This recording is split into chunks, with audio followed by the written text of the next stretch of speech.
பல வருஷங்களுக்கு அப்புறம் 1990ல வந்து அவரை வந்து இங்க ஜனதா தள் ம். அந்த பார்ட்டிக்குள்ள வந்து அவரை இங்க தலைவரா போட்டாங்க. உங்களுக்கு ஆமா. தெரிஞ்சிருக்கும். அவர் ஆபீஸ் இங்க தான் பக்கத்துல இருந்தது. டி நகர்ல. ஆமா. முதல்ல தலைவரா போட்டான்னு தெரிஞ்சு அவர் முதல்ல எனக்கு ஆள் அனுப்பிச்சாரு. ம். ராஜசேகரன் அவரோட ஆமா. இந்த மாதிரி ஐயா கூப்பிடுறாங்க. அப்போ நான் ஆஃபீஸ்லாம் தெரிஞ்சு நான் நேரா வந்தேன். அவர் ஆஃபீஸுக்கு வந்தேன். வா உட்காரு வா.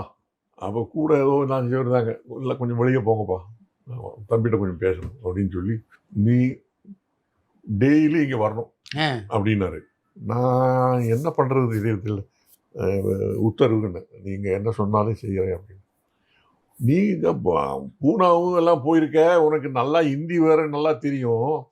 இங்கே வரவெல்லாம் வந்து அங்கேருந்து வரவங்கெல்லாம் வந்து எங்கிட்ட ஹிந்தி வந்து ஏதாவது கேட்பாங்க. நானும் ஏதாவது ஏடா விடுமா ஏதாவது சொல்லுவேன்.